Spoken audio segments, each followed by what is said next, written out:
এবারে জেলায় এক নয়া প্রতারণা চক্রের হদিশ। এলপিজির গ্রাহকদের ভর্তুকি দেওয়ার নাম করে ফোনে চাওয়া হচ্ছে তথ্য, আর তা দিলেই অ্যাকাউন্ট থেকে লোপাট হয়ে যাচ্ছে টাকা। এমনই ঘটনায় রীতিমতো চাঞ্চল্য ছড়িয়েছে উত্তর দিনাজপুর জেলার ডালখোলায়। অভিযোগ উঠেছে জেলার ডালখোলায় এক এলপিজি ডিস্ট্রিবিউটর সংস্থার নাম করে ফোন মারফত গ্রাহকদের কাছ থেকে চাওয়া হচ্ছে তথ্য এবং ওটিপি, আর তা না দিলেই ব্যাংক অ্যাকাউন্ট থেকে টাকা চুরি করে নিচ্ছেন প্রতারক চক্রের পান্ডারা।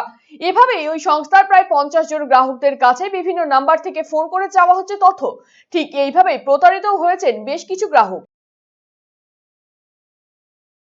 आज मॉर्निंग में हम 8:30 बजे करीब सोए हुए थे, तो अचानक मेरे मोबाइल में एक कॉल घुसा।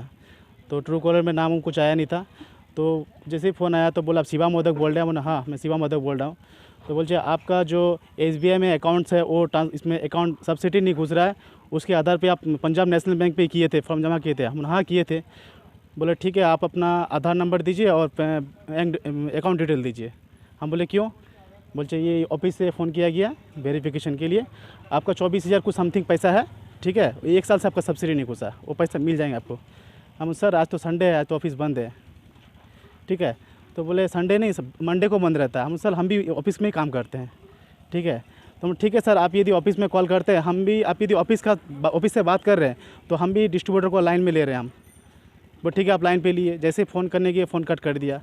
तब हम रंजीत भैया से बात की, अपना बात करने के बाद फिर बाद में कॉल लगा रहे हैं हम। हाँ सर बोलिए, क्या बोलना था? बोला नहीं, कुछ बोलना नहीं था, रॉन्ग नंबर में फ़ोन लग गया था, फ़ोन कट कर दिया। हम 1000 बार कॉल कर चुके, लेकिन मैं फ़ोन रिसीव नहीं कर रहा। तो ये मेरे साथ हो चुका, मुझे मालूम है, इसलिए बोल के हमसे पैसा झड़प नहीं पाया। क्योंकि मैं आज ये आधार नंबर दे देता तो मेरा जितना भी पैसा अकाउंट में पैसा था सब खींच लेता। तो इसलिए मैं रिक्वेस्ट करना चाहते हैं आप लोग से, आपका मीडिया के द्वारा, जो ये कोई गरीब के साथ हो जाए तो बर्बाद हो जाएंगे, रोड पे आ जाएंगे। এই ঘটনায় স্বাভাবিকভাবে বেশ চিন্তিত ডালখোলার সেই গ্যাস এজেন্সির পরিচালক। গ্রাহকদের বিভিন্ন বিষয়ে সচেতন করার পাশাপাশি এই বিষয়ে অবিলম্বে পুলিশের দ্বারস্থ হবেন বলেও জানিয়েছেন এজেন্সির মালিকপক্ষ। বিষয়টা আমাদের কানে আসছে এই জিনিসটা কি, ফোন করে মানুষের কাছ থেকে আধার ডিটেলস আর ব্যাঙ্ক ডিটেলস বা ওটিপি চাচ্ছে।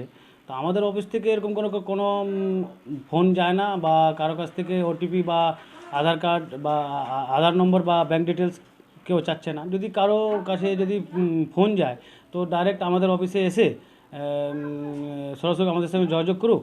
আমাদের যদি কারোর ওটিপি বা আধার কার্ড বা ব্যাঙ্ক ডিটেলস লাগে তো আমাদের অফিসে এসে যোগাযোগ করুক। আমরা এই জিনিসটা জেনেছি, বিষয়টা আমাদের আপার লেভেলে জানিয়েছি। আর কাউকে ওটিপি আর কাউকে নিজের পার্সোনাল ডিটেলস দিতে যাবেন না। আর যদি কারো হয় তা আমাদের ডাইরেক্ট অফিসে এসে যোগাযোগ করুন। যদিও লিখিত অভিযোগ পেলে গোটা বিষয়টি খতিয়ে দেখার আশ্বাস প্রশাসনের।